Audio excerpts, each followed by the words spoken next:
Oke, udah muncul. Halo, selamat pagi semuanya. Ini aku juga tadi akan perkenalan. Jadi si Fajri ini siapa sih sebenarnya gitu. Nah, sebelum aku kenalan, aku juga pengen tahu dong teman-teman yang ada di sini udah ada 56. Itu kalian tuh udah kerja, apa masih kuliah, apa udah lulus mau cari kerja, apa gimana gitu. Sama juga nanti kasih tahu juga kenapa sih kalian mau ikut kelas public speaking ini. Sambil aku mulai sesi perkenalan.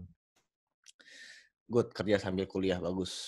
Nah, jadi pertanyaannya siapa sih Fajri itu siapa gitu kan, kenapa dia tiba-tiba ngasih public speaking gitu. Jadi, di sini sih sebenarnya aku, cerita dikit aja lah ya, ini nggak akan banyak gitu.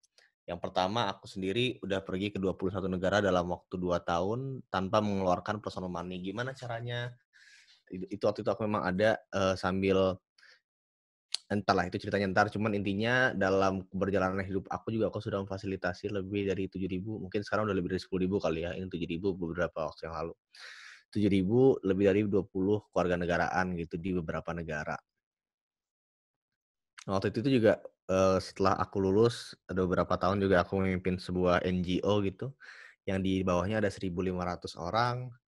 Nah, kalau sekarang, nah yang tadi yang udah lewat mah nggak penting sebenarnya, yang penting tuh sekarang aku kerja sebagai HR di Unilever gitu ya, dan membangun sosial bisnis. Tadi udah sebutin juga co-founder-nya Oxco, sebenarnya Oxco juga sebenarnya arah geraknya nggak beda jauh sama Kormo ataupun MyEdusolve, cuman di sini aku fokusnya beberapa hal lebih terkait kepada, SDM atau human resource sendiri, dan salah satu mimpi besarnya sebenarnya bridging teman-teman yang lulus kuliah atau graduates ke karir itu gimana sih supaya bisa lebih matang. Sebenarnya tujuannya ke arah sana si Oxco ini gitu. Kalau mau lihat Instagramnya di @oxco, itu. Nah, sebelum di Unilever sekarang juga sebelumnya sebagai HR konsultan, 1,5 tahun, 2 tahun, iya. Terus habis itu pindah ke Unilever, sekarang udah mau masuk tahun kedua. Nah, perkenalan aku singkat aja, aku malah lebih pengen tahu nih sebenarnya tadi pada sekarang lagi ngapa-ngapain aja sih? Oh, di sini ada Mela, re-upgrade skill karena jadi korban PHK. Semangat Mela. Dan memang salah satu caranya ya kita harus re-upgrade skill juga semua dari kita gitu. Bahkan pun yang masih kerja pun juga tetap juga harus re-upgrade skill gitu. Saya lulus kuliah sedang cari kerja fresh grade. Oke. Nah, thank you yang udah jawab. Lanjut lagi. Aku udah coba kenalan, kalian udah juga coba kenalan juga di situ dengan profil kalian kerja sambil kuliah, macam-macam di sini ya. Selanjutnya nih pertanyaan aku, kenapa sih kalian datang sesi public speaking itu dulu. Jadi ntar dari sini aku akan jelasin apa-apa aja yang bakal tercantum di sesi kita. Nanti setelahnya aku juga sambil mau lihat kayak kalian kenapa sih datang sesi public speaking itu kenapa gitu. Kayak kenapa kan banyak juga sesi online yang lain gitu. Nyari ilmu aja gitu ya. Nah, dalam waktu 1 jam sampai 1,5 jam ke depan, sebenarnya topik-topik yang bakal aku coba cover itu di sini. Aku bagi jadi 3 topik besar gitu. Yang pertama why-nya dulu. Kenapa sih kita semua tuh di sini gitu, kita belajar public speaking. Karena, eee, aku pengen kita semua yang belajar public speaking ini kita punya satu pemahaman bersama mengenai public speaking itu sebenarnya apa gitu. Karena pada akhirnya aku sering banget lihat di luar banyak teman-teman yang sebenarnya ngelihat public speaking itu sebagai suatu hal yang sulit atau malah sebenarnya, eee, terlalu besar gitu.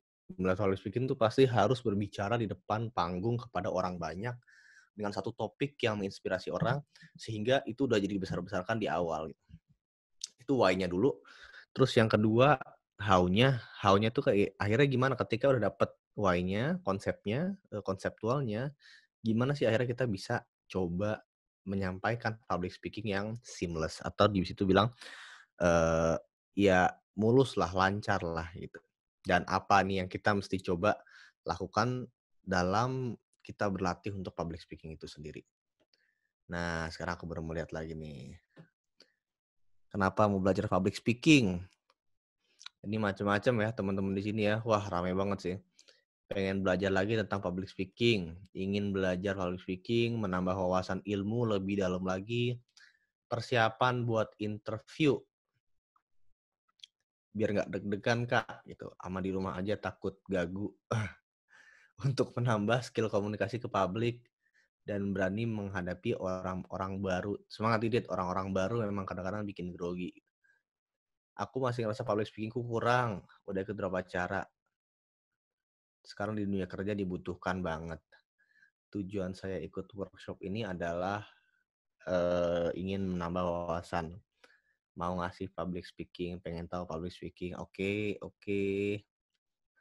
Kalau punya perusahaan biar nggak grogi ngomong ke bawahan. Mantap. Biar lebih percaya diri. Oke, profilnya agak beragam, tapi kita coba cover lah. Nanti kita coba banyak lebih diskusi ya dalam perjalanannya. Makasih banget teman-teman yang udah respon. Apresiasi banget untuk juga aku bisa lebih nyesuaiin bagaimana aku bisa menyampaikan topiknya gitu. Nah, masuk tadi aku udah cerita mengenai why ya. Ya nanti siapapun ya, Stephanie atau Alfi bisa sambil ngingetin, takutnya aku kelebihan waktunya. Karena terlalu asik ngomong. Nah, why? Why itu kan tadi berarti kita menjawab pertanyaan kenapa kita di sini belajar public speaking gitu ya. Nah, untuk semua teman-teman di sini yang udah datang, udah ada sekarang 62, terima kasih banget. Cuman mohon maaf sekali gitu ya. Aku akan bilang kalau misalnya taking public speaking course is a bullshit. Jadi sebenarnya datang ke sini tuh sebenarnya omong kosong gitu. Nah, sebelum kalian emosi karena sudah menghabiskan waktu di Sabtu pagi untuk mandi segera dan menyalakan Zoom-nya sehingga bisa datang ke sini, aku akan jelaskan. Maksudnya apa nih, Jri? Gitu. Kenapa nih sok-sokan banget lo bilang public speaking bullshit gitu. Oh iya, sama ekspektasi dulu lah. Ekspektasi kalau misalnya selama 1,5 jam ke depan atau 2 jam mungkin nanti sesinya akan ada bilingualnya dari presentasinya, cuman aku akan coba semaksimal mungkin menyampaikan dengan bahasa Indonesia gitu. Nah, aku akan bilang taking public speaking course is a bullshit gini, karena aku ngelihat banget nih dari beberapa kelas-kelas yang aku alamin, dari beberapa orang-orang di luar yang aku temuin gitu ya. Mereka ngambil public speaking course itu, mereka berharap dengan mereka datang ke public speaking course atau les public speaking, belajar public speaking, mereka setelah selesai dari situ, mereka akan jadi excel. Mereka akan bisa jadi langsung baik berbicara depan umumnya. Atau mereka langsung nggak gugup berbicara sama depan orang lainnya gitu. Yang buat aku sendiri, tadi aku bilang, sampai sekarang Fajri bisa memfasilitasi lebih dari 7.000 bahkan udah sampai di tahap 10.000 orang lebih dengan berbagai kewarganegaraan gitu. Kalau misalnya teman-teman pikir ketika Fajri lahir dan saat bayi bahkan saat masa kecil itu sudah berbicara depan umum, jelas salah sekali gitu. Kalau boleh sharing, malah sekarang kalau aku sharing pengalaman personal itu di waktu aku SMA dulu, tahun 2009, 2010, itu aku orang yang memang benar-benar apa ya, kalau misalnya ada yang orang bilang, "Aduh gue nggak percaya diri nih karena gue introvert," gitu. Nah, mungkin aku tipe-tipe yang gitu, aku tipe-tipe yang introvert, kalau ngomong sama orang itu nggak bisa ngelihat matanya, kalau ngomong depan umum itu deg-degan, kalau berdebat sama orang nangis, terus kalau ngomong pun, kalau udah harus ngomong depan umum tuh jadinya kecepetan gitu, orang tuh nggak ngerti. Nah itu sendiri dikomen sama keluarga gitu. Mungkin teman-teman ada yang ngerasain juga, tapi dari aku menyadari kondisi aku yang seperti itulah, pada akhirnya aku mulai beberapa kali mengambil opportunity atau kesempatan-kesempatan untuk benar-benar mengembangkan kemampuan aku untuk melakukan public speaking. Jadi ketika tadi akhirnya bisa sampai ke 10.000 orang segala macam itu, ya akhirnya dari jam terbang gitu. Dari jam terbang, bukan dari kelas gitu. Jadi pada akhirnya si kelas ini aku pun akhirnya, kenapa akhirnya lo ngasih kelas public speaking, nah kenapa akhirnya aku nggak ngasih kelas public speaking, supaya waktu itu yang awalnya aku belajar public speaking itu berangkatnya secara otodidak, tidak ada arahan, tidak tahu harus seperti apa. Sekarang palingnya aku pengen coba ngasih teman-teman yang mau menambahkan ilmu mengenai public speaking tadi, untuk punya dasar-dasarnya apa-apa aja yang mesti dilihat secara praktisnya gitu. Karena nanti dalam perjalanan sesi ini, teman-teman mungkin akan sedikit sekali melihat yang namanya teori, gitu. Tapi aku akan banyak lebih menyampaikan mengenai dari pengalaman aku tadi, apa aja sih yang bisa intisari yang diambil, praktis yang diambil. Begitu juga dari ilmu-ilmu yang udah aku baca, apa sih yang bisa teman-teman juga bawa juga ketika teman-teman mau mulai mengembangkan kemampuan public speaking teman-teman. Gitu. Makanya di sini aku akan bilang, kecuali ini kita mencoba dulu memahami prinsipalnya gitu. Prinsip dari si public speaking ini supaya kita nggak salah kaprah. Itu yang pertama, yang why-nya ya. Bahwa public speaking ini sebenarnya tadi tidak semerta-merta positioning atau posisi orang-orang harus di depan panggung berbicara kepada orang banyak mengenai suatu topik. Yang teman-teman mesti tahu semuanya, public speaking itu kejadian nih di kehidupan sehari-hari gitu. Mau teman-teman kepada keluarga, kepada pacar, kepada guru, dosen, mau presentasi tugas akhir, atau teman-teman yang baru kerja jadi sales, atau teman-teman yang pernah ngajar, atau ngobrol sama orang lain lah. Pokoknya tuh sebenarnya udah menjadi yang namanya public speaking. Nah, bukan kunci ya, pokok-pokok dari si public speaking ini atau berbicara ini adalah adanya you atau kamu atau saya, ada juga audiens. Kalau di sini ya, kalau konteks sekarang berarti sesi ini juga sebenarnya lahan aku untuk berlatih public speaking juga. Jadi ada aku, ada kalian secara virtual di sana sebagai audiens. Terus ada value exchange, ada nilai tukar yang diberikan dalam percakapannya. Di sini berarti kalau misalnya konteksnya aku ngasih sesi ini, nilai tukarnya berarti sesi yang aku pengen sampaikan untuk mencapai bigger objective atau objektif yang lebih besar. Objektif yang lebih besar di konteks tadi, di konteks kita sekarang berarti teman-teman paham dasar-dasar dari public speaking itu sendiri. Nah, kalau misalnya tadi dilihat, ini sebenarnya konteksnya tuh di mana-mana, jadi gitu. Bukan cuman di depan panggung doang. Tadi kayak misalnya ya, mau presentasi tugas akhir. Berarti ada kamu, ada dosen pembimbing sebagai audiensnya. Value exchange-nya tuh ya kamu mempresentasikan hasil tugas akhir kamu. Bigger objektifnya apa? Lulus gitu kan. Contoh lain misalnya sales. Ada salesman mau jual rumah gitu dengan kredit. Terus aku mau menjual ke orang namanya Asta gitu. Nah, Asta ini sebagai audiensnya gitu. Asta sebagai audiensnya, value exchange-nya, aku tahu aku mau jual rumah, si Asta lagi butuh rumah gitu. Bigger objektifnya ketika itu terjadi kan akhirnya terjadi jual beli, terjadi sales gitu. Di mana kebutuhan aku terpenuhi, kebutuhan si Asta juga terpenuhi gitu. Jadi kira-kira sih sebenarnya itu, aku mau coba menekankan dulu kalau misalnya itu sehari-hari juga terjadi. Dan jangan kita menyempitkan konteks public speaking ini kepada hal yang mungkin kesempatannya juga nggak semua orang bisa dapatkan dalam waktu singkat gitu. Kayak untuk bisa berbicara depan panggung kan nggak selamanya juga kita bisa punya kesempatan gitu. Gitu. Dan memaknai kalau misalnya kesempatan-kesempatan di setiap harinya kita bertemu dengan banyak orang dan kita punya banyak objektif dalam hidup kita dan kita mesti berkomunikasi sama mereka dan kita mesti manfaatkan public speaking gitu. Dan menekankan juga kalau misalnya sebelum kita mulai bahwa segala sesuatu mengenai public speaking itu aku akan mencoba mengerucutkan itu kepada bagaimana kita memiliki kemampuan kita untuk mawas diri atau self awareness dan juga kemampuan kita untuk berkomunikasi dengan orang lain atau yang aku sering bilang people skill gitu. Kalau misalnya mau cari terms yang Google-able ya, self awareness dan juga people skill. Nah, self awareness ini mencakup bagaimana nanti teman-teman tahu gaya berbicara kalian. Kalian tahu cara berbicara kalian, kalian tahu kalian itu siapa sih sebenarnya? siapa dari segi identitas gitu. Apa yang pengen kalian suarakan. Terus juga what you are good at, apa yang memang kalian bagus untuk yang kalian ngelakuinnya tuh bagus gitu. Dan juga terutama bagaimana kalian memaintain energi kalian gitu. Dan dari situ nanti turunan untuk ke public speaking-nya udah lebih jelas gitu. Untuk kita selalu mengevaluasi secara berkala bagaimana kita melakukan public speaking itu menjadi lebih mudah gitu. Terus selanjutnya juga people skill karena kan objek dari si public speaking tadi kan nggak cuman kita doang kan, tapi ada si audiens juga. Nah, di audiens ini juga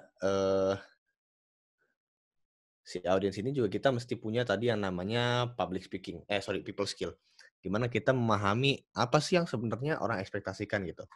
Kayak sebelum kalian misalnya datang ke sini gitu, aku kan pasti coba mikir dulu, apa sih sebenarnya yang teman-teman coba ekspektasikan gitu. Dan tadi aku coba konfirmasi dengan kenapa kalian pengen belajar.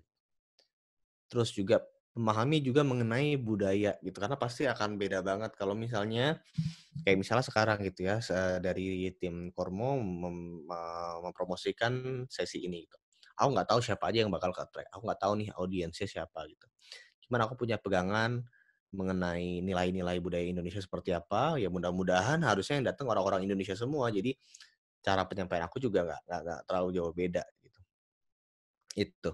People response gitu, respons dari orang-orangnya gitu juga aku coba pahamin gitu, baik public speaking yang konteksnya cuma satu orang, bersama satu orang, ataupun dengan banyak orang gitu. Baik physical maupun virtual, gitu. Nah, kalau physical dan virtual, entar pertanyaan Nindi aku tampung dulu ya. Coba tolong di-save juga, minta bantuannya Steph, nanti takutnya kelewatan ketumpuk. Tapi itu pertanyaan bagus. Nah, untuk people response juga tadi physical, virtual. Kalau physical tuh enak banget kayak ketika bisa ngelihat respons dari orangnya gitu. Ketika aku ngomong terus ngelihat orang-orangnya tiba-tiba jidatnya mengernyit gitu, atau misalnya dia tiba-tiba tangannya dilipet aja kan gitu, terus gini aja, oh iya kayak gimana. Jadi dari respon orang-orang ketika aku ngomong tuh aku bisa tahu oh gimana aku mesti mengadjust cara penyampaian aku terhadap materi ini. Itu.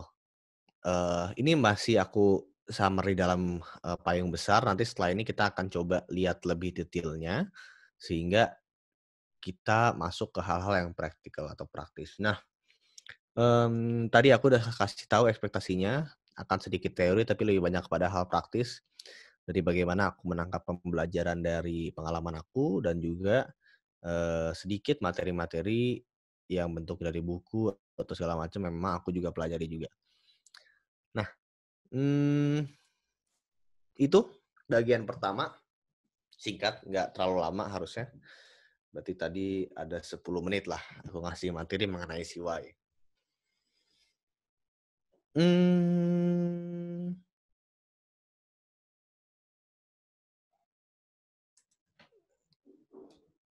aku lanjut dulu kali ya. Aku lanjut nanti biar enak, biar sekalian aja. Takutnya entar ada pertanyaan bisa kejawab di step-stepnya, jadi ntar di akhir udah bisa menjawab, gitu. Nah, dari si why tadi ketika kita udah tahu secara garis besar kenapa kita harus di sini, ya berarti untuk memahami tadi prinsip-prinsip dasarnya dan hal-hal yang mungkin kita perlu perhatikan ketika kita melakukan public speaking seperti apa, itu yang pertama. Yang kedua, melihat juga bahwa public speaking tadi itu bukan berarti sesuatu hal yang harus besar di depan panggung menghadapi audiens banyak, namun memang dalam keseharian gitu. Mungkin untuk buat teman-teman yang udah kerja atau sekarang posisinya bahkan udah jadi manajer gitu, public speaking juga sangat-sangat berguna untuk akhirnya bisa menghadapi klien, vendor, atau bahkan tim member sendiri gitu untuk mereka, untuk mencapai objektif bersama, gitu. Jadi banyak banget dan itu di keseharian sebenarnya, dan pada awalnya pun yang aku latih tadi waktu itu aku bilang ketika aku, eee, sadar bahwa aku juga sebenarnya kemampuan berbicara terhadap orang lainnya atau kemampuan public speaking secara general juga tidak terlalu baik. Ya aku lakukan ya pertama aku coba dulu cari ilmunya gitu, aku coba baca buku, aku coba baca referensi, dan selanjutnya aku coba implementasikan ke keluarga dulu. Karena waktu itu komen paling banyak dari keluarga tuh kayak, "Aduh Fajri ini ngomongnya kecepetan nih, kayak kumur-kumur, nggak kedengeran, ngomongnya apa sih?" Jadi kayak kalau aku ngomong, ngomong biasa gitu kan di rumah dan kayak orang tua tuh kayak atau misalnya kakak tuh kayak, "Hah? Hah? Apa?" Gitu, karena ngomongnya kecepatan gitu. Jadi ketika tahu itu kan akhirnya mulai ditata, ngomongnya pelan-pelan, pakai pause, diem, jadi supaya lebih kedengeran gitu. Atau misalnya ngomongnya kayak kumur-kumur, oh berarti mesti lebih jelas gitu kata tiap katanya gitu, nggak boleh mulutnya ketutup gitu. Mungkin bentuk susunan gigi dan mulut aku membuat keluaran dari suaranya jadi kayak kumur-kumur gitu. Tapi itu step by step, dari situ akhirnya mulai ada opportunity, ngasih sesi, ngasih materi edukasi, lama-kelamaan akhirnya bisa lebih banyak dan lebih banyak lagi, gitu. Nah, di sini di how dan what, aku akan coba kasih tahu beberapa, eee, apa ya, tadi aku bilang lah hal-hal yang praktis. Ada sedikit nanti di awal mengenai teoritisnya, tapi nanti setelahnya itu harusnya kebanyakan hal-hal yang praktis yang mungkin kita bisa implementasikan dalam public speaking. Gitu. Nah, kan tadi aku udah cukup lumayan ngomong lama dan, aku pengen dengar lagi suara teman-teman. Nah, etos, pathos, logos gitu. Jadi aku tadi sempat bilang ada beberapa aspek dari public speaking yang memang aku pelajari. Salah satu buku yang mungkin teman-teman bisa cari, itu aku sambil tulis di chat box. Kalau teman-teman suka baca buku atau e-book, bisa cari juga. Ini sebenarnya buku dia, jadi kalau misalnya teman-teman di YouTube gitu ada sempet tahu yang namanya TED Talk, ada orang yang akhirnya mempelajari orang-orang yang akhirnya bisa di-invite ke TED Talk dan bagaimana susunan pembicaraan mereka. Si Ethos Pathos Logos ini merupakan satu prinsipal yang diambil sama dia dari Aristoteles, yang menurut dia menjadi pilar-pilar dari si public speaking ini gitu. Di mana pilar-pilar public speaking ini terdiri dari 3 hal gitu, ethos atau yang dibilang kredibilitas. Kredibilitas itu apa ya, ketika kamu, melihat yang ngomong itu Pak Jokowi sebagai presiden sama Pak Muldoko sebagai ketua staf kepresidenan. Pasti secara nggak langsung kita akan jadi lebih melihat Pak Jokowi, karena kredibilitas yang dia punya, itu. Terus, contoh lainnya yang mungkin gampang ya, akan berbeda kalian melihat aku kalau misalnya tadi aku ke sini pakainya kemeja, bukan pakai polo shirt, itu. Terus gesture tangan, eee, kalian akan lebih nyaman sebenarnya melihat aku kayak terbuka, terus menggunakan, apa namanya, tangan secara formal, terus juga nggak goyang-goyang. Kalau goyang-goyang pasti akan menjadi jadi apa-apa yang kalian lihat dari si pembicara yang sebenarnya menjadikan nilai tambah secara tidak sadar ataupun secara sadar terhadap penerimaan kalian, mengenai apa yang dibicarakan, itu etos. Jadi yang ditangkap sama mata dan yang difikirkan mengenai kredibilitas orang tersebut ketika berbicara itu menjadi faktor penting untuk penerimaan topik pembicaraan oleh audiens. Itu yang pertama etos. Yang kedua, pathos. Pathos ini lebih kepada emotion atau dia bilang mengenai emosi yang dikemukakan melalui pembicaraan.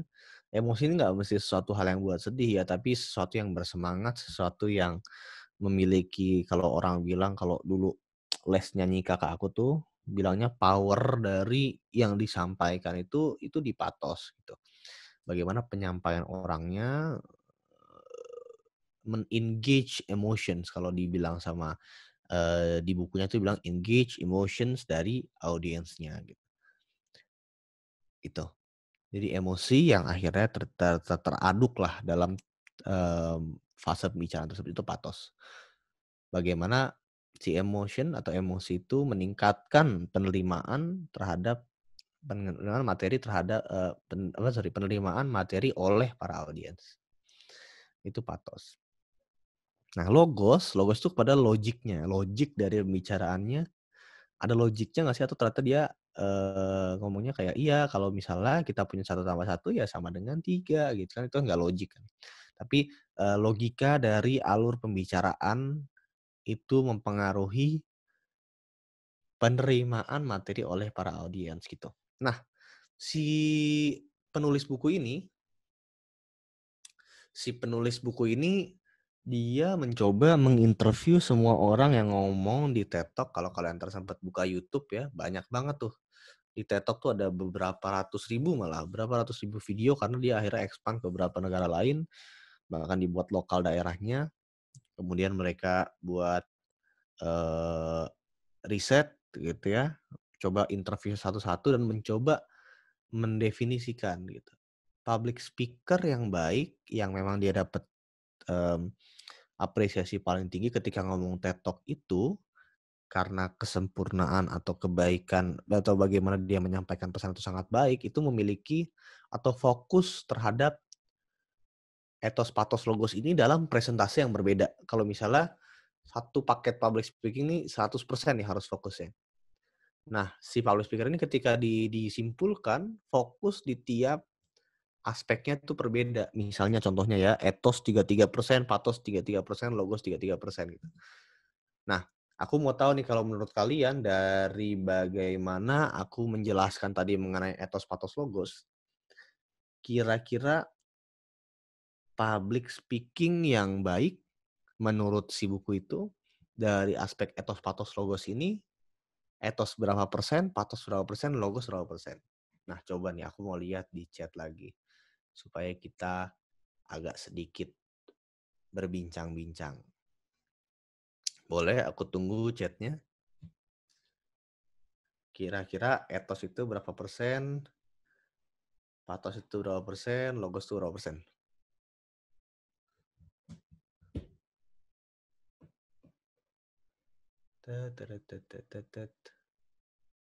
Nggak apa, tebak-tebak aja 20, 20, 20. Mungkinkah etos 20, pathos 40, logos 40? Hampir tepat dari Esther. 25 etos, 25 credibility, pathos 25, logos 50. Nah, bervariasi nih. Kalau bervariasi gini seru kayaknya kalau misalnya kita minta tolong, kenapa sih Esther 20, 40, 40? Boleh sharing nggak? Aku sih pencet Esther unmute, bisa nggak ya?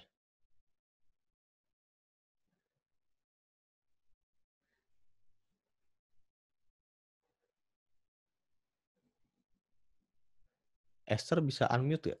Nggak bisa ya?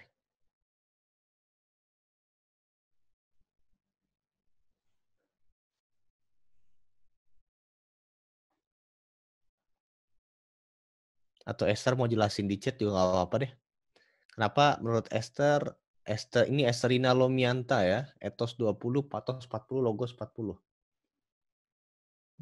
Ini Rio 25, 25, 50. Dini itu 30, 30, 40. Ali Mudin itu 30, 35, 40. 65, 105% dong Ali Mudin. Didit Setiawan 30, 30, 40.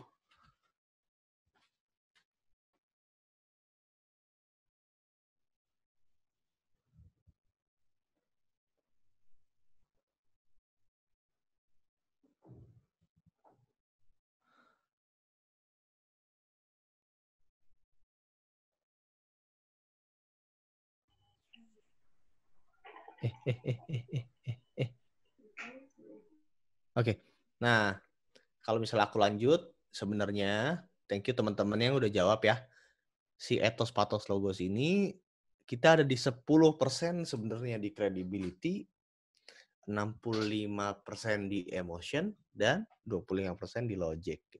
Jadi dia menjelaskan kalau misalnya sebenarnya faktor yang akhirnya membuat si public speaking itu sangat-sangat powerful itu di part di mana dia coba memaksimalkan emosi yang terbentuk gitu dari pembicaraannya gitu.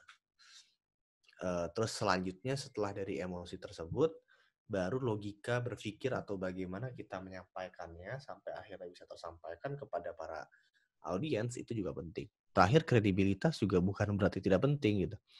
Dia 10% yang memang memegang aspek yang kadang-kadang jadi first impression buat orang-orang untuk mulai mendengarkan dari pembicaraan tersebut.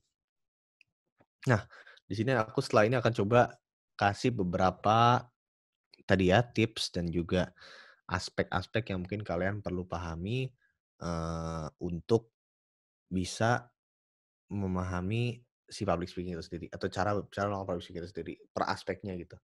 Jadi si pathos itu bagaimana, apa-apa aja yang mungkin tergabung dalam situ, si logos apa, terus ethos apa gitu. Aku mulai dari presentasi yang paling tinggi gitu ya, si pathos. Tadi ini si siapa? Ada yang raise hand itu siapa ya?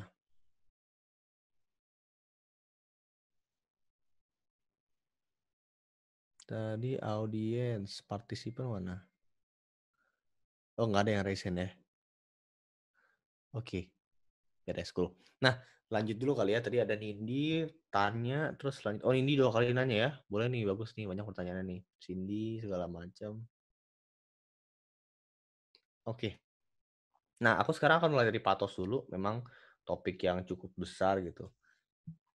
Eh, nah, ketika kita bicara mengenai pathos, ketika kita mau mencoba meningkatkan faktor pathos ini,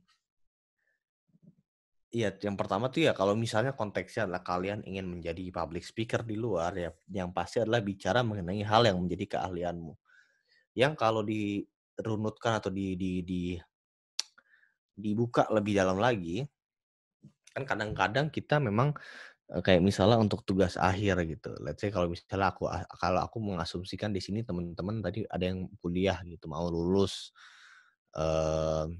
berarti asumsinya kalian masih kuliah, ya ketika kalian akhirnya pengen menyampaikan presentasi, ya pastikan kalian juga sudah sangat-sangat paham mengenai topik yang dibicarakan. Kenapa? Sehingga kalau misalnya tadi konteksnya kalian pengen menjadi public speaker atau menjadi pembicara depan umum atau pembicara umum, eee, ya kan kalian bicarakan mengenai hal yang menjadi keahlian Anda atau apa yang kalian senangi gitu. Karena output-nya adalah, keluaran yang dipengenin sebenarnya ketika dia berbicara terhadap suatu hal yang memang dia sangat-sangat paham dan apalagi dia suka ya, akan menjadi sangat-sangat passionate gitu. Dia, eee, apa namanya, dia jadi lebih punya semangat dan kesenangan dan akan beda nih keluarannya. Kayak misalnya, eee, pengembangan diri ya jadi salah satu sebenarnya hal-hal yang memang aku senangi gitu. Jadi ketika aku berbicara mengenai self awareness, kalau sekarang topiknya public speaking, aku sebenarnya akan senang sekali dan mau ngelakuin itu berkali-kali atau kapan aja nggak bakal bosen dan pasti akan menemukan suatu hal yang baru juga untuk aku selalu sampaikan kembali. Dan, beda gitu ketika misalnya, teman-teman berbicara mengenai hal yang sebenarnya kayak kayak misalnya aku nih, aku udah jelas banget nggak suka mengenai bukan nggak suka ya, aku memang tidak terbiasa mengenai apa yang namanya bola gitu atau football atau soccer ya. Kayak misalnya kemarin aku misalnya disuruh bicara mengenai, ya gimana Liverpool menang gitu, ya kayak aku nggak akan bisa ngomong sesuatu hal yang menarik juga gitu. Historis yang ada di situ, bagaimana mereka bisa mencapai itu, aku nggak akan bisa berbicara banyak dan tidak akan menarik juga buat kalian gitu.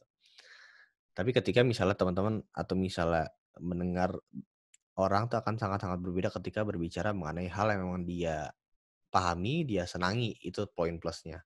Jadi kalau misalnya kalian pengen terlihat bukan terlihat ya, atau kalian pengen menampilkan, suatu, pembicaraan yang baik, ya kalian berbicara mengenai hal yang kalian pahami, gitu. Atau bahasa lainnya sebenarnya kalau misalnya orang bilang, jangan sotoy," kayak gitu. Tapi itu bahasa kasar ya. Nah, lanjut lagi nomor 2-nya, untuk pathos juga sebenarnya yang menarik tuh, nih pelajari seni bercerita. Seni bercerita itu menjadi sebenarnya nilai yang penting banget sih. Kayak bahkan kalau misalnya kalian mau cari online course gitu di LMS yang memang, ternama gitu kayak Udemy, Khan Academy, terus Coursera gitu, kalian pasti akan bisa cari les yang namanya storytelling gitu. Dan bagaimana cara bercerita. Karena tanpa kalian sadari atau kalian sudah sadari, sebenarnya dari kita kecil gitu, apa-apa yang disodorkan ke kita tuh sebenarnya bentuknya cerita, gitu. Buku cerita, terus juga film, terus juga kalau ada udah mulai ketemu teman gitu ya, udah mulai ketemu teman, terus kalau nongkrong-nongkrong teman tuh cerita gitu. Nah, akhirnya bukan akhirnya sih, tapi gimana karena sebenarnya dalam cerita itu pada akhirnya ada emosi yang terkandung di situ. Contohnya gimana jadi gitu. Contoh yang aku sering sampaikan gitu ya, itu Spider-Man gitu. Mungkin teman-teman dulu nonton Spider-Man udah lama banget lah. Kita coba ini Spider-Man pertama gitu ya. Spider-Man pertama. Ini bahkan flow chart-nya bagaimana cerita itu seperti apa, flow-nya itu tuh supaya bisa men-engage emosi tadi, itu sudah kayak gini nih. Di awalnya misalnya Peter Parker kan ya, Peter Parker anak SMA tuh kan pakai tas, bawa buku gitu. Mereka dia field trip gitu. Dia field trip, terus dia digigit aku pasang ini deh, laser pointer. Nah, si Peter Parker dia pergi field trip nih ya, pergi field trip, terus dia digigit sama laba-laba. Nah, call to adventure kan. Jadi laba-laba nih ya sambil dia evolusi kan. Akhirnya dia ngobrol sama yang namanya Uncle Ben gitu ya. Sama Uncle Ben dikasih tahu, with the greater power comes great responsibility gitu, dibilang kayak gitu. Habis itu Uncle Ben meninggal. Uncle Ben meninggal, dia kesel kan, habis itu dia latihan lah tuh kan, dia bahkan sebelum Uncle Ben meninggal juga dia udah latihan untuk apa namanya, selain dia latihan lompat dari gedung ke gedung, dia juga ikut apa namanya, kayak wrestling gitulah, kayak local wrestling, gulat lokal gitu ya. Terus di situ dia juga gagal segala macam. Terus juga di sini juga akhirnya dia udah mulai ketemu nih yang namanya Goblin. Goblin mulai ada, Goblin mulai eh apa namanya? Goblin mulai nyerang-nyerang lah intinya. Gitu kan. Terus ada yang dia kebom lah segala macam, trial failure gitu. Terus ketemulah sama si Mary Jane gitu kan. Udah aja kan terus dia berusaha sampai akhirnya dia yang udah babak belur gitu ya. Dia babak belur segala macam. Habis itu dia nyari goblin, akhirnya berhasil lah dibunuh gitu kan. Revelations finally change, terus meninggal, terus dekat sama Mary Jane, balik lagi, terus akhirnya selesaikan setelah pemakaman gitu. Bahkan kadang-kadang pemakamannya dibuat agak twist gitu kan, terus kayak si Harry-nya kesel banget sama si Peter Parker. Dan sebenarnya kalau cerita-cerita lain kalian coba cari intisarinya sebenarnya flow-nya akan kurang lebih seperti itu gitu. Dimana dengan flow seperti itu sebagai orang yang mendengarkan cerita pasti akan jadi lebih merasa empati dan kita menaruh suatu perasaan lah di situ. Atau juga bentuknya kalau misalnya nggak sekompleks itu bentuknya teman-teman yang cerita aja. Akan lebih apa ya, kita secara tidak sadar akan lebih mendengarkan ketika misalnya dia akan bercerita mengenai masalah mereka gitu. Cuma kalau mereka cerita seneng doang kadang-kadang kita juga malas dengerinnya. Tapi kalau mereka dengerin masalah kita tuh pasti kayak akan coba dengerin segala macam. Karena itu menjadi suatu hal yang secara setup di otak kita udah kayak keset kayak oh menarik nih untuk didengar gitu. Itu fun fact-nya. Itu. Jadi pelajari seni bercerita karena dengan bercerita akan lebih mudah teman-teman bisa menyampaikan pesan yang ingin disampaikan. Begitu juga kalau bentuknya tugas akhir gimana jadi gitu? Atau kalau misalnya bentuknya tadi presentasi, skripsi gimana jadi? Ya skrip kan bercerita itu malah ketika di awal menjelaskan latar belakang itu sebenarnya saat kesempatan paling tepat buat bercerita. Eee, Kalau misalnya teman-teman mungkin nggak menyangka gitu seorang Fajri yang sekarang kerjanya di HR jurusannya dulu apa, Jurusannya dulu di teknik geofisika gitu, yang belajar mengenai batu-batu lah, batu-batu, terus, menggunakan alat-alat fisika untuk mempelajari bumi gitu. Bahkan untuk materi atau kuliah yang eksak tersebut aja, latar belakang dari tugas akhir tersebut, aku masih bisa bercerita gitu. Jadi tugas akhir aku judulnya bagaimana debu vulkanik itu, menjadi bagaimana karakteristik magnet dari debu vulkanik bisa menjadi indikasi, terjadinya letusan gunung berapi tuh. Bosen banget judulnya kan. Tapi di latar belakangnya aku masih bisa cerita dari bagaimana Indonesia dari segi tatanan vulkaniknya, perbedaan apa namanya, tekstur abu vulkanik dari tiap gunung berapi karena kondisi alamnya gitu. Dan cerita tersebut yang jadinya akhirnya dasar untuk aku akhirnya moving forward gitu.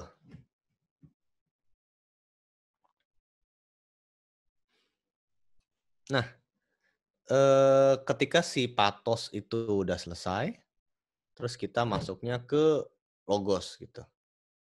Nah, di logos ini entar aku agak-agak nyangkut di sini. Ini kelihatan jadinya aku ke-distract. Nah, pokoknya intinya, eee, ketika si patos ini dari segi emotion atau dari segi emosi kita udah coba cover, masuk tadi ke logika berpikir ya. Ketika kita udah masuk ke logika berpikir, maka kita mesti perhatikan si objek dari yang kita bicarakan. Berarti si audiens itu sendiri.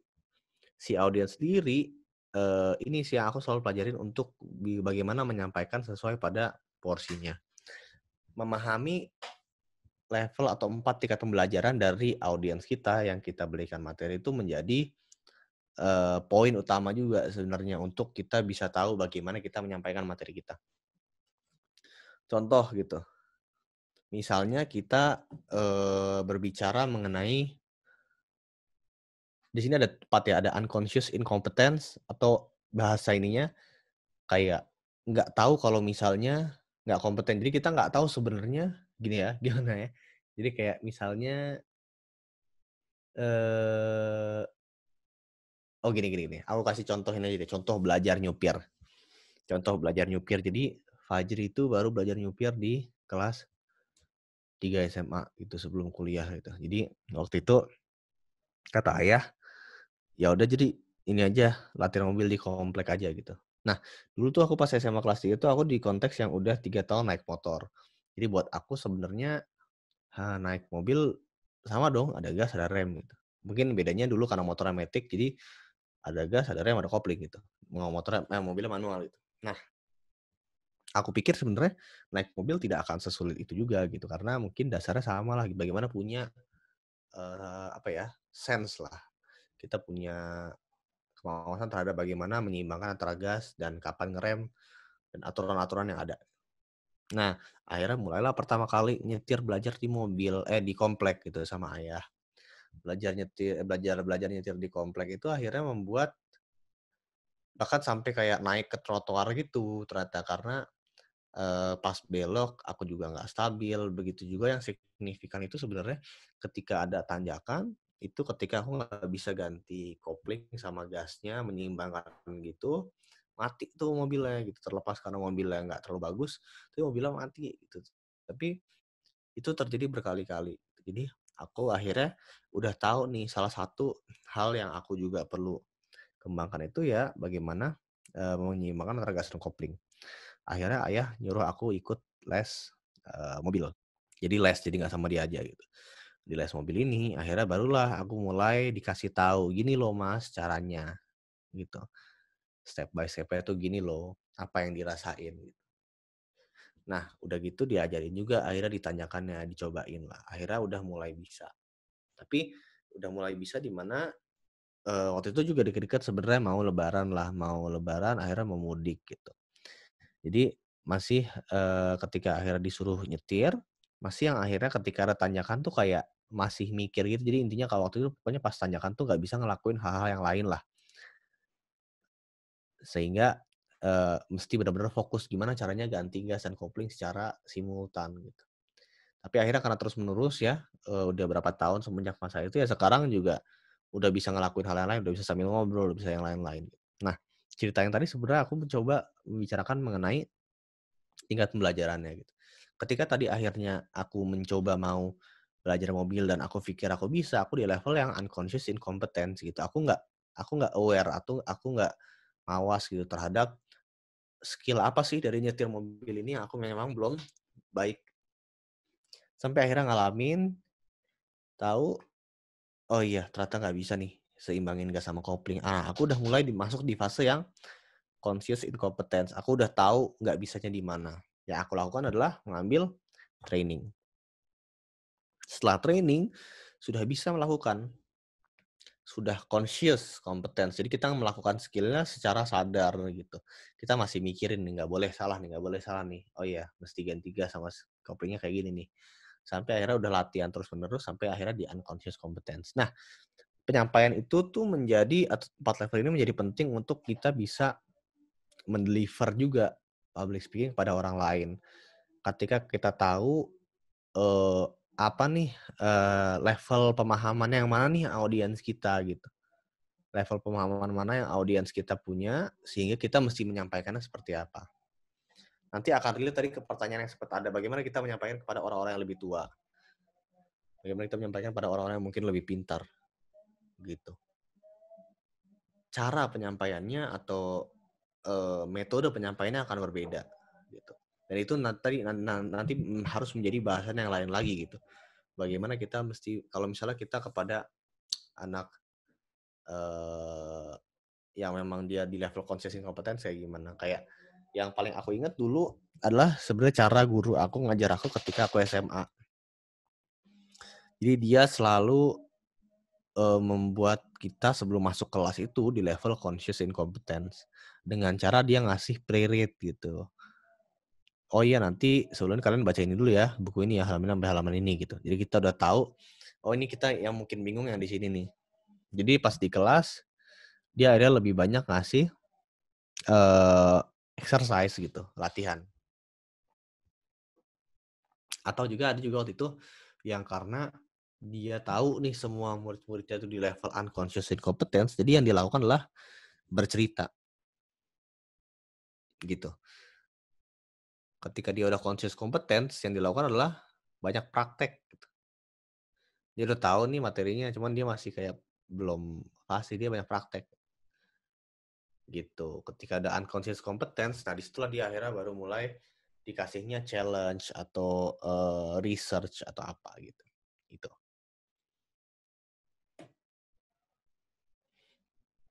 Itu di Logos. Nah, selain juga tadi dari bentuk, eee, penyampaiannya, ini juga ada yang namanya rule of three. Rule of three ini sebenarnya, eee, nanti turunannya aku akan jelasin juga. Cuman kalau rule of three in general, kalau kalau misalnya kalian mau coba cek gitu ya di internet, rule of three itu sebenarnya cara kita, menuliskan materi, eee, cara kita menuliskan materi supaya supaya gampang mudah diingat oleh si audiensnya. Nah, makanya kayak ada dulu-dulu kan kalau misalnya kita bilang ada yang namanya Three Musketeer lah, ada yang namanya Three Little Pig lah, atau dibuat yang namanya Veni Vidi Vici lah, istilah-istilah atau Liberté, Égalité, Fraternité, tiga biji gitu, atau Stop Look Listen kalau misalnya di jalan raya, itu sebenarnya supaya masuk nih ke otaknya gitu, ke otak si audiensnya, lebih mudah gitu karena ada pattern-nya gitu. Nah, turunannya tuh kayak gimana sih? Jadi sebenarnya turunannya sebenarnya nanti di rule of three ini adalah bagaimana kita menyusun pembicaraan kita gitu. Jadi banyak hal yang ditanyain sama teman-teman kalau misalnya aku ngasih materi itu, kita nyusun materinya bagaimana gitu pada akhirnya gitu. Orang-orang biasanya have no clue gimana kita membuat materi yang koheren.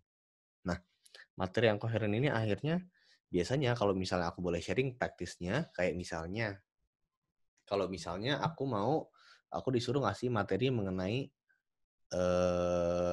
sesuatu gitu. Pasti aku akan pikirin dulu nih, kalau misalnya aku materi itu tuh aku simpulkan jadi satu kalimat, apa satu kalimatnya ya? Nah, dari satu kalimat itu biasanya baru aku deskripsiin. Nah, kalau satu kalimat itu aku mau jelasin dengan 3 poin kalimat, apa aja ini poin kalimatnya? Kalimat satu, kalimat 2, kalimat 3 gitu. Bisa akhirnya berupa sekuen kayak satu dulu baru 2 baru 3 atau bisa menjadi poin yang berbeda. Nah, dari satu 2 3 itu baru aku lihat nih, oh untuk kalimat satu kalau aku mau elaborasi lagi, aku bisa menyampaikan dalam bentuk apa ya? Storytelling kah? Contoh kah? Atau poin-poin lain lagi kah? Atau misalnya kalau misalnya bentuknya sesi fisikal gitu ya, apakah aku buat role play kah? Jadi dari 3 poin itu nanti baru dielaborasi menjadi bentuk penyampaiannya seperti apa. Apa aku pasang fakta kah di situ? Apa aku pasang keterangan kah di situ? Jadi rule of three itu tadi untuk aku menyimpulkan sebenarnya satu topik pembicaraan itu menjadi 3 poin. Ya biasanya ntar itu aku simpulkan lagi di akhir seperti apa. Atau memang dari awal kalau misalnya tadi sesi ini aku bagi jadi 3. Ada why, ada how, ada what-nya gitu. Itu sih si rule of three itu lebih kepada ke sana aplikasinya. Jadi kita coba bagi-bagi topik pembicaraan kita menjadi 3 poin. Nah, selain itu setelah eh apa namanya? Ada 4 tingkat pembelajaran, rule of three juga analogi. Analogi juga sebenarnya ini sebenarnya lebih kepada supporting sih. Mensupport bagaimana penyampaian pesan kita gitu. Bagaimana kita menggunakan analogi untuk membuat topik pembicaraan kita menjadi lebih simpel. Contoh nyatanya gimana? Jadi contoh nyatanya di public speaking itu waktu itu Pak Jokowi juga, saya ngomongin Jokowi dulu. Pak Jokowi itu mempresentasikan mengenai perang dagang gitu, dianalogikan dengan The Avenger gitu. Jadi dia pengen menganalogikan bagaimana Indonesia harus mengambil peran. Atau misalnya contohnya ya sekarang kayak misalnya teman-teman semua di sini ada 59 gitu. Dalam menjalani kelas ini aku pengennya teman-teman itu jadi gelas yang setengah penuh gitu. Itu kan sebuah analogi di mana gelas itu sebagai tempat menampung air gitu. Terus air itu sebagai ilmu pengetahuan yang pengen ditampung. Jadi kalau gelas setengah penuh kan sebenarnya masih bisa dituang gitu. Jadi dia nggak penuh. Dengan ngasih tahu kayak untuk jadi gelas setengah penuh sehingga teman-teman tetap punya mindset untuk menampung ilmu yang akan datang gitu sih.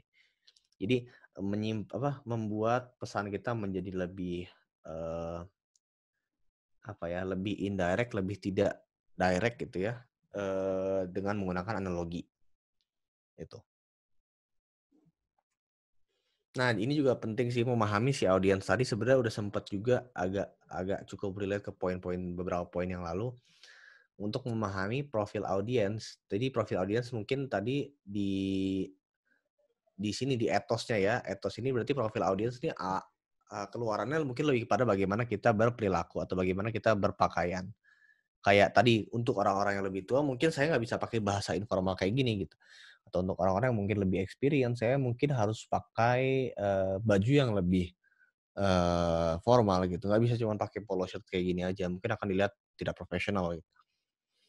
Jadi akan beda kalau misalnya profil audiens terhadap bagaimana kita menampilkan diri juga harus berbeda.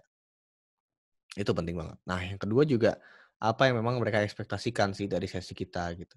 Mereka ekspektasikan saran kah?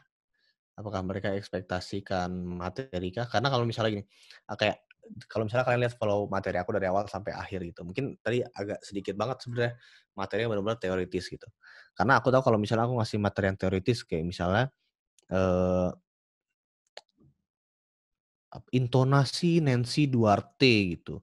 Gimana ada poin-poin di mana kita kapan adanya mesti naik, mesti turun, mesti naik, mesti turun, ada grafiknya, ada research-nya. Mungkin teman-teman akan bosan dan kayak langsung udah matiin aja lah nggak jelas gitu. Jadi mendingan teman-teman bisa ngedengerin akunya lebih kepada cerita poin per poinnya, penjelasan dan contohnya sehingga nangkep gitu. Jadi dari aku coba memahami bagaimana audiens aku profilnya seperti apa, aku bisa tahu apa yang di-expect sebenarnya dari konten sesinya gitu. Jadi deliverable-nya akan berbeda gitu. Terus yang ketiga juga apa aha moments yang akan Anda buat. kalau misalnya tadi balik lagi ke sesi yang Fajri buat ini, aha moment-nya sebenarnya tadi udah aku buat di awal gitu, di mana kalian udah pagi-pagi jam 10 pagi datang, buka Zoom gitu kan, mungkin masih belum mandi, masih di kasur, atau malah udah mandi, udah sarapan, udah siap gitu kan. Terus aku buat aja bilang, "Ya kalian datang ke sesi public speaking itu bullshit," gitu. Ya kan kayak, "Ih, gila lu ya, gue udah pagi-pagi gini datang ke sesi lu, terus lu bilang gue bullshit," gitu. Tapi pada akhirnya kan aku coba jelasin maksudnya apa, terus aku baru masuk ke sesinya gitu. Jadi contoh aha moments kayak momen yang membuat orang-orang tuh yang kayak, "Aha," gitu, yang penjelasannya sih kayak gitu sih, aha moments ya, momen yang membuat kita kayak inget banget lah sama sesinya gitu, gitu. Nah, etos sudah beres belum? Etos sudah beres? Belum ya? Pathos, logos, etos ya, etos. Nah, terakhir juga bahasa tubuh. Bahasa tubuh ini ada yang bilang penting, ada yang bilang nggak penting, cuman aku akan selalu bilang penting. Bahkan ini jadi salah satu hal yang memang, aku pun juga masih pelajari gitu. Kontak mata. Kalau kontak mata berarti di sini kalau aku ngeliat kamera terus ngeliat teman-teman ngeliat video aku di layar, itu jadi kontak mata. Kalau physical itu sangat-sangat efek banget sih.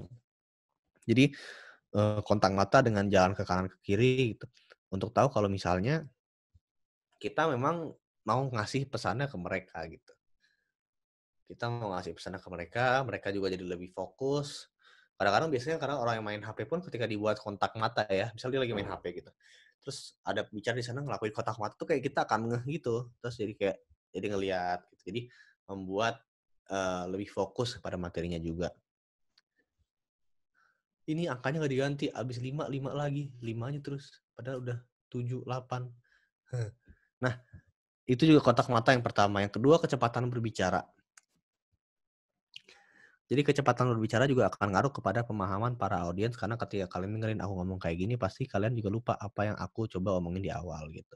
Yang sebenarnya aku mau menyampaikan gimana impact dari kecepatan berbicara itu mempengaruhi pemahaman dari teman-teman semuanya. Itu kan kerasa bedanya ya kan ketika ngomongnya cepet banget kayak nggak jelas gitu. Kalau misalnya itu tadi dipanjangin lagi sampai 30 detik atau 1 menit mungkin temen-temen udah kayak aduh males banget dengerinnya. Nggak jelas isinya apa gitu.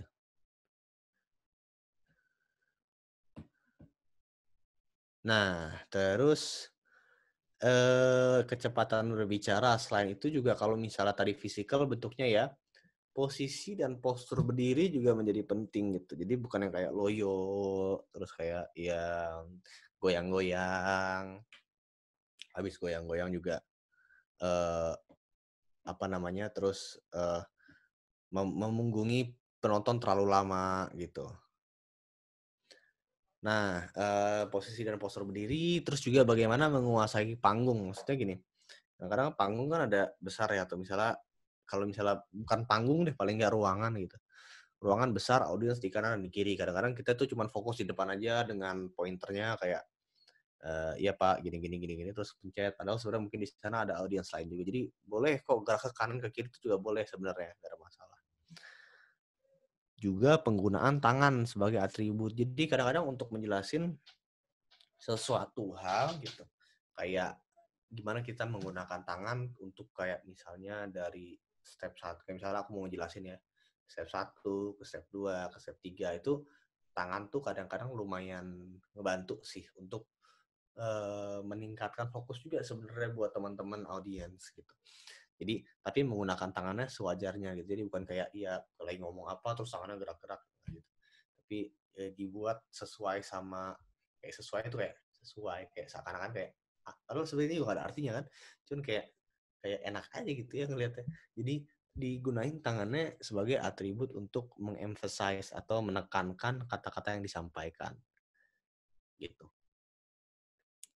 Itu bahasa tubuhnya. Nah, kalau kesimpulannya nih, kesimpulan pakai bahasa Inggris lagi kan. Kesimpulannya sebenarnya dari poin-poin tadi yang aku pengen sampaikan, tadi tadi akan bilang tadi teman-teman juga banyak yang bilang percaya diri, terus juga berani gitu. Nah, yang aku bisa bilang tuh confidence itu gain atau diraih atau dicapai gitu dan datang dari berlatih. Jadi itu bukan sesuatu yang akhirnya bisa tadi datang sesi public speaking jadi percaya diri, nggak gitu.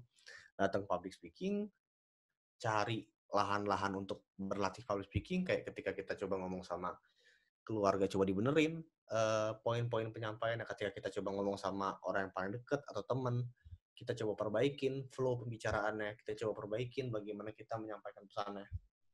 Dari latihan itu baru nanti akhirnya muncul si confidence gitu. Jadi bukan tadi ikut public speaking muncul si confidence, enggak, ada nih proses tengah-tengahnya yang namanya berlatih. Ini yang akhirnya menimbulkan si confidence itu sendiri. Yang kedua, be authentic. Maksudnya kayak jadi diri kalian sendiri. Ya memang basi gitu. Maksudnya tiap dari kita tuh punya gaya berbicaranya sendiri-sendiri. Kayak kalau misalnya kalian perhatiin cara bicara aku, sebenarnya agak cukup banyak aku mengucapkan kata gitu. Pada akhirnya menerima bagaimana kita seperti apa adanya gitu ya, tapi coba memperbaiki hal-hal yang bisa diperbaiki. Tapi tetap tidak mengurangi nilai-nilai Fajri gitu. Misalnya kita boleh punya role model untuk kita look up atau untuk kita jadi referensi, tapi pada akhirnya kita akan punya gaya kita sendiri dan bagaimana kita menjadi autentik terhadap gaya tersebut itu yang menjadi penting sebenarnya. Nah, yang ketiga, bagaimana komunikasi itu tujuannya itu adalah ya to serve others. To serve others ini ya untuk melayani orang lain dengan value exchange yang kita berikan tadi, balik ke konsep awal gitu. Itu akan lebih efektif dibandingkan kita melakukan self speech. Maksudnya di sini ketika kita fungsi tujuannya memberikan nilai kepada orang lain, melayani orang lain dari komunikasinya atau dari pembicaraannya, outputnya akan lebih baik dibandingkan kita hanya jualan gitu. Karena ketika kita misalnya jualan, sales speech, itu banyak yang akhirnya expect something in return atau mengharapkan sesuatu untuk kembali kepada kita gitu. Cuma ketika kita melakukan public speaking tadi tujuannya adalah untuk menyampaikan sesuatu kepada audiens, mendeliver atau memberikan ilmu kepada orang lain, outputnya akan lebih baik gitu. Akan lebih efektif, cara kita menyampaikan diri kita lebih percaya diri, tapi tanpa ada expect sesuatu in return, jadi lebih tulus lah gitu. Dan yang terakhir juga menekankan kalau misalnya ya every kids having their cycle crash at the first time kok, kayak semua orang pasti kalau misalnya anak kecil ketika belajar sepeda pasti tabrakan dulu atau jatuh dulu. Jadi ketika tadi kalian udah selesai sesi public speaking ini, udah mulai berlatih dan ketika kalian pertama kali salah, ya kalau misalnya bahasa Inggrisnya ya don't judge yourself too much gitu. Kalau misalnya ya sebenarnya nggak apa-apa juga gitu dan semua orang mengalami itu. Semua public speaker yang hebat juga mengalami itu di awal gitu dan itu harusnya menjadi semangat untuk terus berlatih gitu, terus menyamankan diri di posisi-posisi yang tidak nyaman karena memang konteksnya masih belajar. Jadi mindset itu sih yang sebenarnya aku pengen coba taruh di kesimpulan ini supaya setelah public speaking ini, sesi ini ya kita semua bisa terus mengembangkan diri kita, bagaimana kita menyampaikan pesan yang baik kepada orang lain, dimulai dari komunikasi sehari-hari sampai kalau misalnya kita punya kesempatan bisa berkomunikasi di depan orang banyak, ini menjadi dasar mindset kita pertama untuk kita bisa menyampaikan pembicaraan di depan umum. Gitu. Kalau dari aku sebenarnya untuk sesinya itu, mungkin kita akan lebih banyak ngobrol di tanya jawab gitu. Ini aku balikin dulu kali ya ke Steph atau ke Alvin. Ini tanya jawabnya kita langsung satu-satu apa gimana? Kita jawabnya dari baca dari chat aja kali ya Kak Fajri. Baca Jadi dari tadi chat aja ya. ya tadi kan ada 2 kalau nggak salah yang nanya ya. Iya. Coba aku cari dulu. Oh nih, bagaimana jika dari Kak Nindi, bagaimana jika diharuskan berbicara di depan umum, namun materi belum dikuasai karena kondisi meeting dadakan? Oke. Itu dulu ya. Makasih Nindi pertanyaannya. Bagaimana jika diharuskan berbicara depan umum namun materi belum dikuasai karena kondisi meeting dadakan? Nah, cerita dulu kali ya dikit. Cerita dulu. Waktu itu aku pernah mengalami kondisi yang kayak gitu. Jadi apa namanya? Suatu hari aku ada di ini pas awal-awal banget sih aku belajar ngomong di depan orang banyak gitu. Terus tiba-tiba ini lagi ngasih kayak kata sambutan gitulah, kata sambutan depan orang-orang banyak, terus, iya, untuk pembicara selanjutnya, saya untuk sambutan dari orang yang, eee, akan menyampaikan sambutan adalah Rahmat Fajri gitu kan, padahal aku nggak di-briefing sama sekali gitu. Nah, di awal pertama kali itu yang membuat kayak aku grogi banget, aku nggak tahu mau ngomong apa, nggak nyiapin materi apa-apa, terus akhirnya cuman ngomong beberapa kata gitu ya, terus diem 30 detik, kayak cuman ngeliatin orang-orang, terus ngomong lagi, terus kayak nggak jelas banget dan malu banget lah. Nah, di, situ akhirnya mulai banyaklah kesempatan-kesempatan yang memang jadinya ditendang-tendang gitu, jadi ditendang suruh ngomong. Tapi poinnya bagaimana caranya, caranya sebenarnya tadi kita bisa pakai utilize si rule of three tadi. Jadi, pada akhirnya ke depannya aku tahu nih ketika misalnya kayak misalnya dikasih tahu 5 menit sebelumnya atau dikasih tahu 3 menit sebelumnya. Tolong ngomong ya, 5 menit," gitu. Ya udah, habis itu aku langsung pikirin, oke, satu kalimat yang pengen gue sampaikan intinya adalah ini. Oke, 3 kalimat pendukungnya apa? Ini. Oke, dari 3 kalimat itu yang pertama gue bisa jelasin dari sini, yang kedua gue bisa jelasin dari sini, yang ketiga gue bisa jelasin dari sini. Udah, itu aja yang dipegang. Nanti pas ke depannya, pas lagi ngomong, nah cuma bawa 3 poin itu tadi aja. Jadi satu, ini mulai ceritanya dari sini. Jadi paling nggak kita dapat konteksnya in general, tapi, eee, ngembanginnya ketika ngomong. Nah, pada akhirnya tadi aku bilang itu nggak akan datang begitu saja sih ilmunya, itu pasti akan dari jam terbang juga. Tadi aku juga bilang, di awal ketika aku dapat impromptu ya, kalau misalnya mungkin teman-teman mau googling terms-nya, berarti impromptu speech. Nah, itu yang perlu dipelajarin, impromptu speech. Pada awalnya memang menyedihkan lah gitu kondisinya, kayak sampai nggak bisa ngomong apa-apa. Cuman pada akhirnya setelah udah berturut-turut dicoba, dilatih gitu ya, jadi yang penting, ada nih poin utamanya apa, poin pendukungnya apa, udah itu yang diceritain gitu. Gitu sih, Nindi, kalau pertanyaan yang itu ya. Oke, kita lanjut ke pertanyaan kedua aja kali ya. Ini Ya. dari Kak Dini. Dia bilang, "Hai Kak, aku mau tanya gimana sih Kak tipsnya supaya kita nggak demam panggung atau nervous saat kita berbicara di depan banyak ataupun sekelompok orang dengan situasi formal." Dia nervous gitu kali. Oke.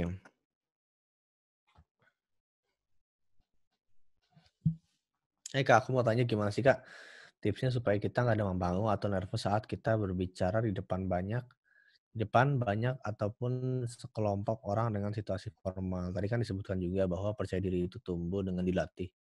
Nah, bagaimana sih cara berlatih yang efektif itu gitu? Udah sering berbicara di depan publik saat join organisasi, tapi masih selalu nggak percaya diri sama apa yang diomongin. Nggak percaya diri untuk kasih value ke audiens gitu. Nah, tipsnya supaya nggak demam panggung. Oke, kalau gitu berarti mungkin kita coba diskusi dulu. Demam panggung atau nervous itu sebenarnya datangnya dari mana sih? Dulu pas aku demam panggung dan nervous, yang misalnya kayak di depan umum gemeteran, atau misalnya, nggak tahu mau ngomong apa, akhirnya tadi makanya di situlah self awareness-nya itu penting gitu. Ketika aku bicara mawas diri, self awareness, ya kita trigger-nya di situ. Karena, si self awareness ini kita coba gali lagi, kenapa akhirnya kita nervous atau demam panggung. Kalau aku, konteks aku tuh waktu itu demam panggung karena aku sebenarnya takut banget nih kayak kalau aku ngomongnya salah gimana gitu. Kalau misalnya aku nggak tepat, apa yang aku bicarakan tuh nggak tepat, terus nanti orang lain mikirnya apa gitu. Nah, di situ akhirnya, mindset itu yang sebenarnya akhirnya menjadi dasar aku menjadi demam panggung atau nervous gitu. Yang coba ketika aku gali kalau misalnya ya, pada akhirnya orang-orang bisa menyampaikan opini apa aja dan itu bukan di luar kontrol kita gitu. Yang dalam kontrol kita ya bagaimana kita menyiapkan apa yang pengen kita bicarakan gitu. Sehingga demam panggung akhirnya coba diatasinnya ya udah yang bisa aku kontrol ya apa yang aku sampaikan gitu. Ya udah aku siapkan saja apa yang aku sampaikan.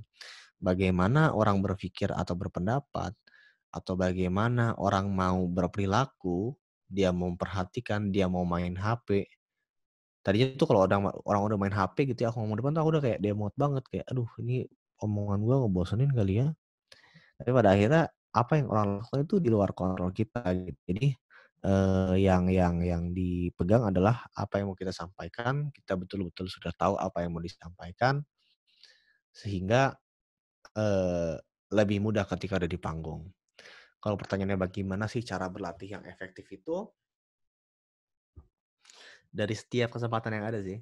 Jadi, eee, selalu mengevaluasi diri juga, tapi bukan yang akhirnya nge-judge ya, evaluasi dan nge-judge itu beda. Jadi evaluasi itu kayak kita lihat dari apa pengalamannya, apa yang sudah baik, apa yang bisa di-improve. Cuma kalau nge-judge itu kayak, "Ya nih udah pasti deh gue emang nggak bisa deh, gue kayak jelek banget deh."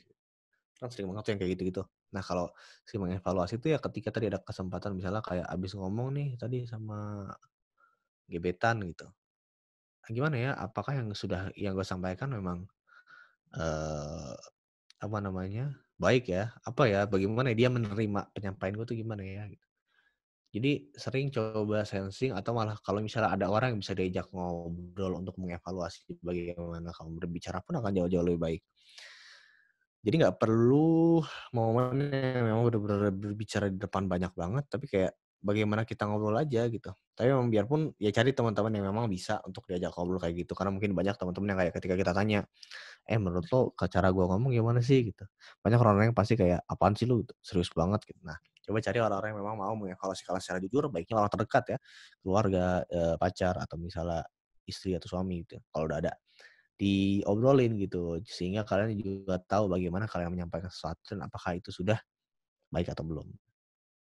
Gitu, cara berlatihnya di mana saja dan kapan saja gitu. Tadi aku bilang, memahami kalau misalnya public speaking tuh ya suatu hal yang kita lakukan sehari-hari sebenarnya, gitu. Tadi, setelah Mbak Dini juga sekalian juga jawab pertanyaan Mbak Nindi yang di atas juga, bagaimana jika kita yang kita hadapi status lebih tinggi atau atasan atau lebih senior? Atau mungkin kita pun terkadang dihadapkan pada orang-orang yang belum tentu mengetahui bahasa-bahasa yang agak baku.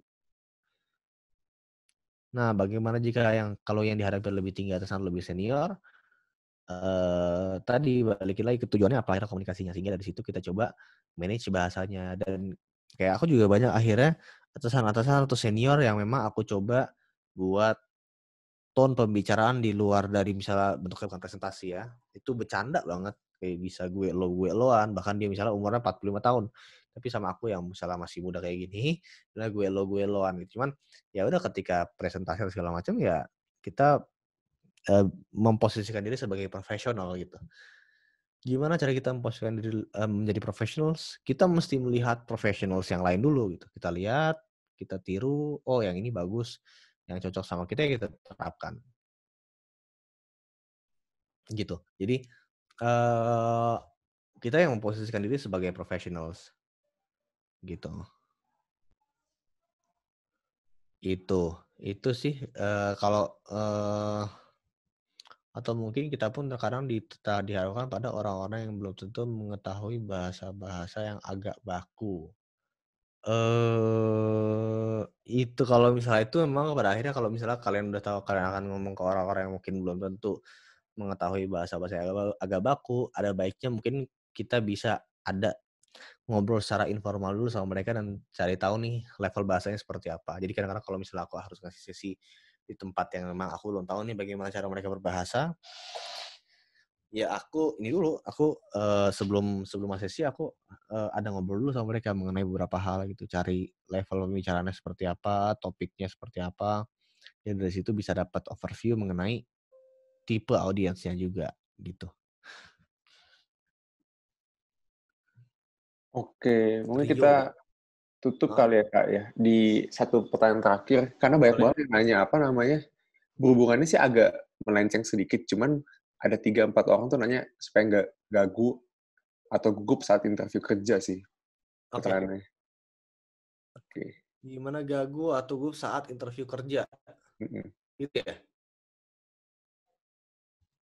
Kalau interview kerja mungkin gini, relasinya sih public speaking sama interview kerja. Aku akan coba berangkat dari situ dulu. Relasinya interview sama public speaking, itu sebenarnya gini, di interview itu kan objektifnya value exchange-nya apa dulu dari kita lihat ya. Value exchange-nya kita pengen menyampaikan diri kita seperti apa ke interviewer, interviewer pengen tahu kita itu siapa, apakah cocok sesuai sama nilai organisasinya atau enggak. Nah ini aku akan sedikit malah ngasih spoiler ke HR-HR-nya dikit. Nah dari situ akhirnya yang perlu interviewer pahami adalah yang pertama apa value exchange apa. Sebenarnya company kan atau si interviewer pengen tahu apakah dia cocok nggak sama perusahaannya, baik dari segi pekerjaannya ataupun culture fit-nya. Kalau pekerjaannya pasti akan berhubungan sama kompetensi-kompetensi pekerjaannya gitu. Cuma di interview kan akhirnya sedikit hal yang memang secara teknikal bisa disampaikan. Paling juga opini kita mengenai point of view strategis. Tapi selain itu yang paling penting sebenarnya tadi nilai-nilai yang dipunyai sama perusahaannya atau culture fit-nya gitu. Culture fit-nya dilihat dari nilai-nilai yang teman-teman bisa lihat di website. Di situ ada kan nilai-nilai perusahaan gitu. Ada integritas, ada berpikir visioner, ada apa segala macam gitu. Ada tuh nilai-nilainya.